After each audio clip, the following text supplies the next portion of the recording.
अल्लाह अल्लाह। सुन बे, आज मैं मुर्गे का गोश्त नहीं खाऊंगा, सोलिया मच्छी लेकर आ मेरे लिए। ठीक है खादिम साहब, अभी मंगवाता हूँ। अरे भाई तौसीफ भाई, हमने सुना तुम्हारे घर में कोई बहुत बड़े खादिम आए हुए हैं। हाँ हाँ, ये है ना, बहुत बड़े मजार के खादिम है ये। बड़ा चिकना खादिम है भाई। अरे मैं ये कह रही हूँ खादिम साहब, तुम्हारे पीर दाढ़ी नहीं रखते थे क्या? अल्हम्दुलिल्लाह, हमारे पीर साहब की बहुत लंबी दाढ़ी थी। तो फिर आपने क्यों नहीं रखी खादिम साहब? कौन है ये बदतमीज? अभी जानता नहीं है ये हमें। अबे ये बदमाशी ना अपने मजार पर जाकर दिखाइए। कभी यहाँ बदमाशी दिखा रिया हो, अगर एक रैपट मार दे यहीं कले खागा, कभी हमसे पंगा लेवे। अरे हाफिज जी कैसी बातें कर रहा हो, इन्हें नाराज मत करियो, अभी तुम्हें इनके इल्म का पता नहीं है। अबे इसके इल्म का भी पता है मुझे और इसकी हरकतों का भी। नंबर 1 का लोंडिया आ जाइए। कैसी बातें कर रही है? अबे लड़कियों से तो बहुत दूर रहते हैं हम। और अगर मैंने साबित कर दिया तो बता क्या करेगा? दिखा साबित करके। अगर तूने साबित कर दिया तो जब मजार की गद्दी छोड़ देंगे हम। ऐसी बात है तो ले फिर देख, ये देख, ज़ारा अंसारी से रातों रात बात चल रही है ना तेरी। अरे हाफिज जी, ये स्क्रीनशॉट कहां से आ गया तुम्हारे पास? इसे डिलीट कर दो, मेरी जिंदगी का सवाल है। चल निकल, और उस मजार पे क्या किसी मजार पर नजर मत आजिए। हाफिज जी ये तो बता दो, उस लड़की के स्क्रीनशॉट तुम्हारे पास आए कैसे? अबे एक दिन अपने हुजरे में बैठ के हम मोबाइल चला रहे थे। अबे ये तो वही खादिम है जो अक्सर तौसीफ भाई के यहाँ आते हैं। तौसीफ भाई इसके बहुत तगड़े मुरीद है, लेकिन मुझे इस खादिम पे शक है भाई। एक काम करता हूँ, इस खादिम को आजमा के देखता हूँ, फेक आईडी बनाता हूँ, ज़ारा अंसारी नाम से। बस हमने रिक्वेस्ट भेजी है और 4 दिन में खादिम हमारे प्यार में पागल। और बल्कि हमसे यूं भी कह रहा था कोई वैलेंटाइन डे आता होता है 14 फरवरी को कि मेरी जान मैं तुमसे मिलने आऊंगा। और तू जाहिल, अबे तू भी तो फर्जी खादिम की टांगे दबा रिया। और 1 साल तक हम अपनी इस टांग से कितना परेशान थे, कभी तूने तो ना पूछा कि क्या तकलीफ है हाफिज जी तुम्हें? जाहिल। अब तो सही है यार टांग।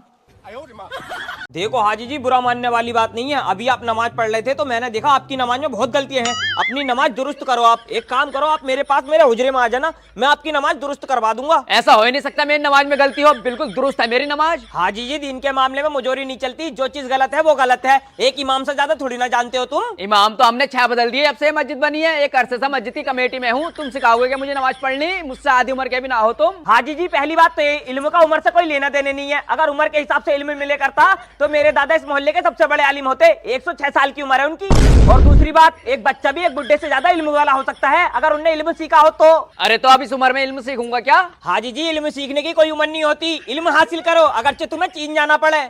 तो ऐसा हाफिज जी, कल से अपना इंतजाम कहीं और कर लियो, मैं तुम्हें मस्जिद से निकाल लिया हूँ। और कर भी कह सकते हो, यही काम है तुम्हारे। इमाम अगर तुम्हारी जरा सी गलती बता दे तो तुम इमाम को मस्जिद से निकालने की धमकी देते हो। अबे कल की बजाय आज निकाल दो, मैं तो खुद चाह रही हूँ तुम मुझे मस्जिद से निकाल दो। वैसे भी मेरे पास एमपी से फोन आ रहा है, कम से कम 50,000 रुपए देंगे मुझे तरावी पढ़ाने के। और तुम कितने दोगे? 10,000। बहुत से बहुत 12 कर दोगे, क्योंकि तुम हो गाँव के। बात सुन के जाओ पूरी। ऐसा है जी, अभी जो तुम मुझ पे अटके आ रहे हैं ना, आज के बाद अटके आ मत जाइयो। मैं तुम्हारी औलाद ना हूं जो रात दिन तुमसे सुनते रहूंगा। अगर मार दिया ना कमर में मुक्का तो यहीं छेद कर दूंगा। अबे मस्जिद से निकल लिया हूं क्या मैं? मस्जिद पे तो कब्जा है मेरा। रमजान में इस बार कोफ्ते खाऊंगा दबा के, देखूंगा कौन रोकेगा मुझे। रोज डेली कोफ्ते खाऊंगा, तभी तरावी पढ़ाऊंगा। ये बताओ बे तुम चारों, तुमने शबे बारात की रात पे इबादत करी या फिर कुराफात करी? हाफिज जी मैंने तो इबादत करी, 50 रकात नफिल पढ़ी, 50 रकात कजाए उम्री। और रोजा? रोजा ना रखा हाफिज जी। रोजा ना रखा तूने? हाँ, तेरी काया है भी तो बहुत कमजोर जो तुझसे रोजा ना रखा गया। चुपचाप से यहाँ को आगे खड़ा हो जा। और तू बता बे। हाफिज जी, मैंने इसे की नमाज भी पढ़ी, नफिल भी पढ़े, कजाए उम्री पढ़ी और रोजे भी रखा। और फजर की नमाज? फजर की नमाज न पढ़ी। तेरी जाहिल, फजर की नमाज पढ़ी नहीं है, रोजा रख के फाका कर रही है फाका। और तू बता भाई सबसे बड़े जाहिल, तूने कितनी इबादत करी? हाफिज जी, मैं तो पूरी रात इबादत करता, लेकिन जैसे ही मैं वजू करके मस्जिद पहुंचा, मुझे आपकी एक बात याद आ गई थी। 4 ऐसे बदनसीब लोग हैं जिनकी शबे बारात वाली रात भी इबादत कबूल नहीं होती है। नंबर 1 शराब पीने वाला, नंबर 2 चुगली करने वाला, नंबर 3 किसी से हसद रखने वाला, चौथा और सबसे बदनसीब शख्स जिस शख्स के माँ बाप उससे नाराज हो, ऐसे शख्स की भी इबादत शबे बारात वाले दिन कबूल नहीं होती है। अबे तो मैंने उन 4 बदनसीब लोगों को कहा था, तुझे कोई कहा था? हाफिज जी, उन 4 बदनसीबों में से एक बदनसीब मैं भी तो हूँ। अब्बा से लड़ाई चल रही है मेरी, क्या करता पूरी रात इबादत करके जब कबूल ही ना होती तो? अबे तो जाहिल, जब तुझे पता था तेरा बाप तुझसे नाराज है तो तूने मनाया क्यों नहीं? कैसा मनाता हाफिज जी, केस तो मैं ही करे पड़ा हूँ, हिस्सा ना दे रहे मेरा। अरे तेरी जाहिल, अबे तू 2-4 लाख रुपए के हिस्से के लिए अपने बाप पे केस करा पड़ा।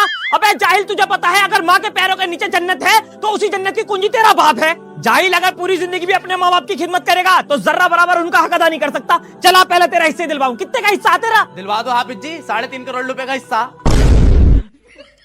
तेरा केस बढ़ा भाई, बाद में समझेंगे, फिलहाल यहाँ को आगे खड़ा हो जा। और तुझे बताने की जरूरत नहीं है बेटे, मुझे पता तू पूरी रात अपनी टैक्सी वाली आर्टिका से घुमा। टैक्सी वाली आर्टिका से घूमेगा, टैक्सी वाली आर्टिका, टैक्सी वाली आर्टिका, टैक्सी वाली आर्टिका, टैक्सी वाली, टैक्सी वाली, टैक्सी वाली। अरे हाफिज जी सुबह सुबह कहाँ भागे जा रहे हो? रनिंग कर रहा हूँ भाई, फिटनेस पर ध्यान दे रहा हूँ अपनी। अब तो ध्यान दोगे, खा खा के मोटे इतने हो गए हो। पिछले साल जब हमारी मस्जिद में आए थे तो बिल्कुल ही सुकैटी थे, हमने खिलाई ऐसा माल है कि खा खा के मोटे हो गए। हाँ जाहिल, खिलाया बहुत अच्छा माल है ना तूने। आलू गुटमा आलू भिंडी तुरई है, हरर की दाल मसूर की दाल, इससे आगे कभी बड़े नहीं हो तुम। और अगर तुम्हारे घर की औरतों ने किसी दिन गोश्त बना के भेज भी दिया तो उसमें ऐसे मसाले डालेंगी कि अगले दिन ही पेट की ऐसी तैसी हो जा।